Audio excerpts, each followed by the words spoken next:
This Raw was decent. You know what I'm saying? I can't complain with the rest of these faggots like CGC Jax and Crit Man just taking a shit on the show every day.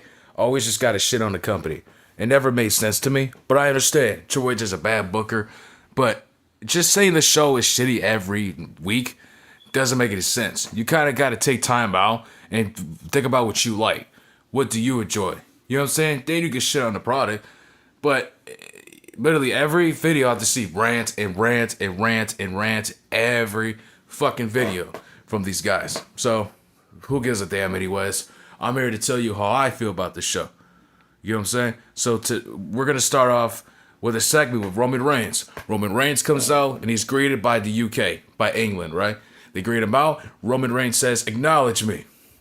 I'm the OTC, and I am nothing without the Wise Man. I'm nothing without Paul Heyman. I'm nothing without the title, and I have no bloodline. I'm on my own right now." Which everybody knows this, and we all seen this for the past year now. There's nothing for Roman to say. Like, there's nothing to say besides saying Bronson Reed's gonna get his ass beat. I want my shoes back. Why don't you go to business? Why don't you just come out and say, "Yo, give me my shoes back, nigga, I'm gonna beat your ass"? So that's what happens when Bronson Reed or Paul Heyman comes out. When Paul Heyman starts bragging about him and Roman Reigns being his advocate 5 years ago this week or whatever. Like, they gotta make it like a big deal. Like Paul Heyman united with Roman Reigns like 5 years ago. It's not a big of a deal. It's not big of a deal, right? We're here to get to business. We want to see Roman Reigns get his shoes back and to beat the shit out of Bronson Reed. You know what I'm saying? So these two have a nonsense promo, and Bronson Reed says, "You will acknowledge me," and basically tells this nigga Roman Reigns that I'm the tribal thief. You will acknowledge me. Roman says he wants his shoes back, an apology, and they start brawling. Why don't you go back? Why don't you go down there to get your shoes? Why don't you say, "Give me my shoes," and nigga, I'm gonna beat your ass? So why didn't you grab his shoes when you were beating him up in the first place? You know what I'm saying? Why didn't you grab him? But who cares anyways? This is Roman Reigns' decision. There's nothing we can do about it. Up next, we have a match between JD McDonagh and Finn Balor versus Dragon Lee, and I don't know who the hell the other wrestler was. I didn't even really watch the match. Like, really, I was taking a shower, so nobody really gave a damn about this match. It was boring until I found out the Judgment Day won, which is nothing that really interesting. You know what I'm saying? We have a promo with everybody from the Judgment Day, and Raquel Rodriguez tells everybody to stay focused, and we're going to get all these titles from WWE, and this and that, and she tells Roxanne to stay focused tonight with her match with Rhea Ripley. Up next, we have a match between Kofi Kingston versus Penta. Finally, Kofi Kingston gets a match. I don't know what's taking so long for him to get his match, but finally he got one. You know what I'm saying? This was a regular old match, nothing special, you know what I'm saying? I didn't even really watch the match, but I found out that Kofi Kingston finally got a win. Finally got a win. I don't know. I don't remember the last time Kofi Kingston got a win. I really don't remember. That's really sad. For him being a 20-year veteran, and we can't recall the last time Kofi Kingston got a win. You know what I'm saying? It's really ridiculous. I don't get it. Like, this dude was a former world champion. A former WrestleMania main eventer. And we're here to figure out when was the last time Kofi Kingston had his win? Get the fuck out of here. Nah, I get it. People are gonna say, "Well, he's skinny, bro. He's just a high technical wrestler like Daniel Bryan, bro. He just shut the fuck up, bitch. You niggas are new school niggas. You niggas are Cody Rhodes fans. You niggas are Hulk Hogan faggot dick suckers. That's what you are. Yeah, I said these old ass wrestling fans want to come around here and try to shit on The Miz, John Cena, Randy Orton, guys who carried the company after the Attitude Era. I was around the Attitude Era, so you can't just shit on everybody because of that. The fuck out of here." So anyways, Kofi Kingston gets his win, and I'm glad he did. You know what I'm saying? Up next, we have a promo between Io Sky and Rhea Ripley. They just basically have a love segment and talk about how Io Sky was throwing a temper tantrum last week, right? And Io Sky, oh my god, Io Sky cannot fucking speak. Like I said, I don't hate Asian people. I don't have nothing against them. But there's times where you have to learn English. You have to learn English. You have to. Seriously. Because you can't come to another country, people are not going to understand what you're saying. People are not going to understand shit you're saying, and they don't want to be around you. You feel what I'm saying? And with Io talking, I don't want her on my TV talking. You know what I'm saying? Like, if I'm going to go to fucking Paris, right? I have to learn French in like a year or two. I'm going to go to French class. I'm going to learn to do French speaking because I'm around French people. I can't just come around here sound like an American person. You know what I'm saying? So, in our country, you know what I'm saying? Come on. You have to have us understand and have us entertained by this.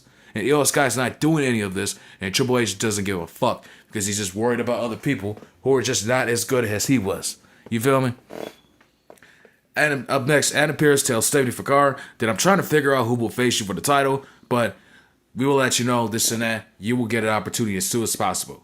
Well, we don't know when she's going to get a title opportunity.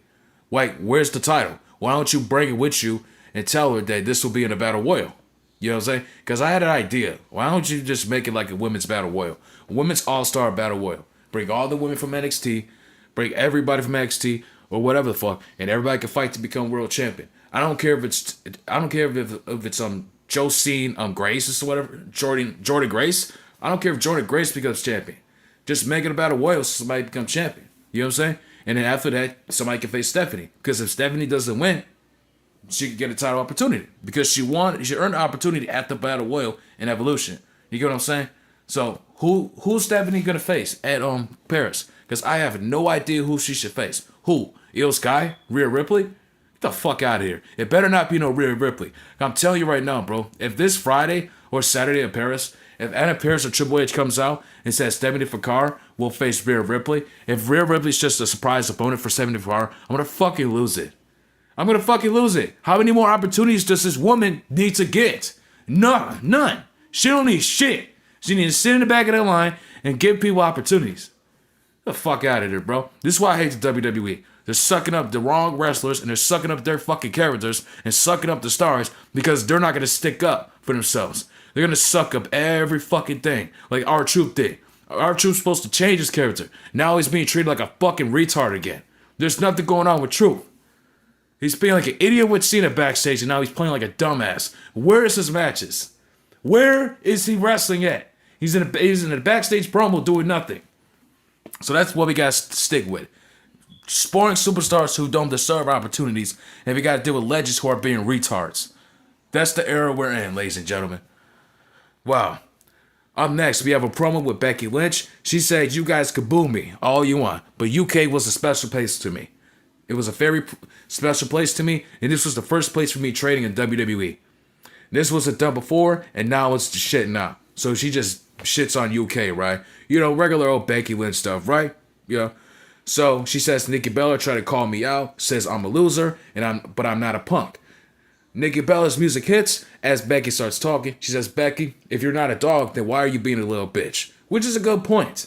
You know, like, why don't you go find Nikki and say, "Yo, Nikki, bring your ass out here." You know what I'm saying? So she's like, "You should face me for the title." So basically they start arguing about the titles. Nikki Bella's neck being broken, you know what I'm saying? Nikki says that I kicked your ass and put out the way for you. And I still kicked your ass if you know my neck was broken. You know what I'm saying? Good one right there. She says that you were Charlotte's little sidekick. Becky tells her, she said, "I never wanted to respect you. I don't care what you did for me and the women in backstage." She basically tells her that I want to replace you in this company, right? And this is some crazy shit to hear, right? You know, this is actually a good promo. You know what I'm saying? We got two women going at it, you know what I'm saying? And like I said, bro, y'all saw the promo, right? Good, we're cooking right here. Triple H trying to cook some shit, but he still can't fucking cook. Because the grease is all over the ground. He can't even clean up his mess. You know? Up next, we have a match between Rhea Ripley versus Roxanne. Rhea Ripley just squashes Roxanne throughout the match, right? So basically, Rhea Ripley's going to get a win as usual. I'm not surprised Roxanne didn't get a win out of nowhere with a roll-up or something, because really, like, Rhea Ripley would eat Roxanne in like seconds. You know what I'm saying? So why not? And this is how wrestling is, because this is what happened in real life. Raquel comes in the match, attacks Rhea. Rhea fights and defends herself. Roxanne fucking comes in there, attacks her, and the Io Sky comes out and saves the day. Io Sky has a backstage fight again with the ladies. Oh shit.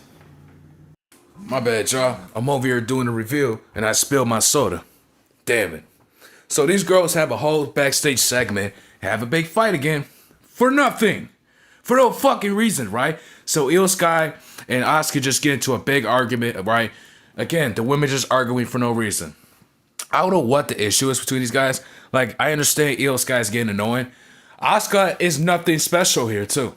These women are all fucking annoying here. So what we should do is have these women just beat the fuck out of each other at this point. Make it a triple threat match. Dakota Kai, Asuka, and Io Sky. Rhea Ripley, I don't care what you do with Rhea Ripley. You know what I'm saying? But her being the title picture, I don't care what you do at this point.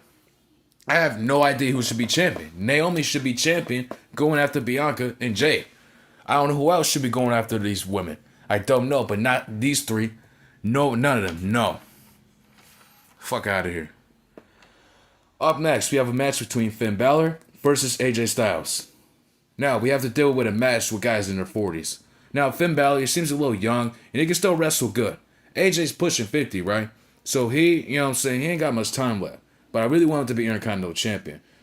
And that's what happens, right? So AJ Styles is going to be facing Dom next week for their IC title because him and Anna Pierce get into a big argument. He's asking, nigga, you're going to face AJ Styles next week.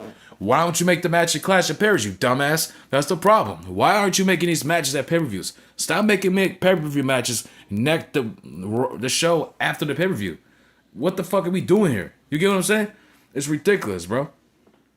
So these two have a 5-minute match, right? And AJ Styles squashes Finn Balor in like 5 minutes with a Styles Clash. 1, 2, 3, right? Why isn't AJ Styles world champion? But I can't keep talking about it. I can't keep questioning myself this stupid shit. So what we're going to do is come up with ideas for these wrestlers.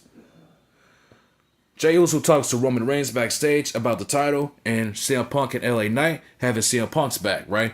Roman Reigns like, what's going on with you and CM Punk? You can't trust CM Punk. I don't trust CM Punk. CM Punk should not be trusted. You know what I'm saying?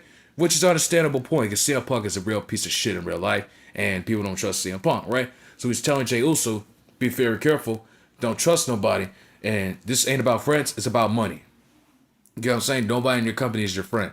You got to take over this bitch. You got to go through all the people. You know what I'm saying? Which is a good, fairly understanding point from Roman Reigns, right? I enjoyed this. And yeah, because Jey Uso and Sami Zayn are trying to be friends with everybody. I'm sick and tired of everybody trying to be cool and shit. You got to go through people and come on, man. And get on top. Be on top of this business, bro. Can't stop. You can't be friendly, bro. And that's the big issue with this generation today. They're so fucking friendly, so nice with everything, bro. Fuck that shit. It's getting ridiculous, right? And this is why Roman Reigns is one of the only stars in WWE. He's really the only fucking stars in WWE we really have left. So for him saying that shit, it just tells you the roster doesn't know what the fuck they're doing. You feel me? So we get a Bayley promo. It's voices in her head again. She's just having like a Randy Orton seizure type of situation going on here. Voices all in her head. So there's a good voice telling her, you became NXT champion. You know what I'm saying? You should be happy for that. This and that. Blah, blah, blah. That was the best day of your life. Then there's a bad voice of her telling her, who cares about all that? You're nothing but a sucker, this and that, blah, blah, blah, right? So, I don't know what Bayley's going through here. I'm thinking Bayley's having a seizure, having a fucking schizophrenia, voice hallucination. So, I don't know. I'm thinking Bayley's going through a identity crisis. I think she's going through an identity crisis as we're speaking here for her character right here. So, we just gotta stay tuned what's going on next. What's gonna happen with this now? What's gonna happen with this little character crisis change that Bayley's gonna have? We really don't know. I don't give a shit about it personally. You know? So let's see. I'm almost done here. We get to the main event. LA Knight versus Braun Breaker. Braun Breaker and Braun Therese start walking to the front of the fucking Titantron out to the front of the ring. Roman Reigns from behind starts attacking these two. And this is actually a good promo. Just hear me out here. This is actually good. Roman Reigns starts attacking these two, but he's still going to get his shoes back. Adam Pearce kicks him out, and Adam Pearce runs up to Braun Breaker. He says, nigga, you still got a match. Let's go. And Paul Heyman and Braun Breaker like, what? That's not fair. No. Adam Pearce like, get your ass out there, nigga. You got a match. You know what I'm saying? LA Knight comes from behind and starts beating up Braun Breaker. Now, this is some cool shit, man. This shit was fucking hilarious, bro. LA Knight was like, yeah, now get your ass over here, kid. Yeah, and starts slamming him around, right? So we get to the match. These guys start beefing and throwing each other around the ring, right? Braun Breaker starts beating up LA Knight and stomps him out. Braun Breaker starts, saying, yeah. You know what I'm saying? These guys start going back and forth, and Braun Breaker just starts talking crazy, right? It's kind of funny when Braun Breaker talks crazy. It's really, he's not the funniest, but it's funny, fucking hilarious. And this is what superstars need. They need us to laugh. And he'd be like, yo, what the fuck? Like how Braun's saying it. This guy's done it. He needs to be in a retirement home. I'll give him a cookie type shit. You know what I'm saying? Shit like that. But these wrestlers just wants to cry and bitch. And it's just really boring as fuck. It's just nothing but normal shit, bro. Nobody is cool. Nobody is funny anymore. And nobody gives a fuck anymore about life. Everybody's just sad and depressed nowadays. And I think nowadays everybody's so sad and depressed with themselves. That's what I think. So these two start going back and forth. LA Knight hits a suplex and elbow drop to Braun Breaker. Then Seth Rollins comes out and he starts distracting LA Knight. LA Knight gets mad and Braun Breaker hits a spear on LA Knight. Braun Breaker hits another spear, hits the pin 1, 2, 3. LA Knight gets beat up by fucking Seth Rollins and Braun Breaker after the match. Jey Uso comes out and gets beat up once again. Like, dude, this is the same repeatable shit we have to see again. How many times do we have to keep seeing Braun Breaker in the match, getting attacked, Seth Rollins has to come out there, Jey Uso gets his ass beat, or the other way around, LA Knight gets his ass beat, and then CM Punk comes out at the end of the show. And guess what happens at the end of the show, ladies and gentlemen? Before, when Jey Uso gets his ass beat, CM Punk comes out. CM Punk comes out for the second fucking time in the row. Or like the third or fourth time in a row this on Raw. This is exactly what I'm talking about. This is exactly what I'm talking about, bro. How many times do we gotta keep seeing this shit, bro? How many times do we gotta keep seeing this shit, bro? But what can we do about it, right? Because after this, right, CM Punk, Jey Uso, and LA Knight are in the ring. Jey Uso just snaps, right? He kicks LA Knight after LA Knight snaps on CM Punk. He kicks LA Knight in the face. Jey Uso and CM Punk handshake each other, whatever, and then Jey Uso just kicks him in his face, right? Because of the fights Roman Reigns told him. Like, you can't trust CM Punk. You can't trust all these niggas. You gotta fight for this for yourself. You gotta build your own legacy. You gotta get back your title. You know what I'm saying? So he's trying to tell his cousins real shit. Nigga, everybody's not your friend in this company. You gotta get what you need to, even if you have to beat your own friends. Because everybody ain't your friend, and that's nothing but a fact here. So Jey Uso took his advice, and I respect Jey Uso for that. And this was a good ending to the show, right? Is Jey Uso going to win the world title? I don't think so. I don't think they're going to have Seth Rollins lose that world title after a whole month after winning it. Because he's one of the biggest stars in the industry right now. Could say. You know what I'm saying? To me, he is. Even though he's a little achy and he's a little clown or whatever. But Seth Rollins could deliver a fucking good match. Nobody can say shit. Nobody in mama can tell me nothing. And Seth Rollins is hilarious. No doubt about it. So, him being world champion is a good move right now. Though, he's not going to lose it anytime soon. And I'm telling you that now. He will not lose the world title until WrestleMania. Him and CM Punk got a huge feud that's going on. And, you know what I'm saying? And how long are they going to keep feuding for? How long are they going to keep fighting for? Because if they're just going to have repeatable matches, I would just make Seth Rollins injure CM Punk and him coming back. But CM Punk is old. So, end this shit already and let's move on. So, this is my review for the Monday Night Raw show. I think it's a 4 out of 10. We had a good Bayley promo, good Becky Lynch promo. Jey Uso snapped on the guys. And we saw Roman Reigns. So, that's the only thing I can say about the show. Everything was complete garbage.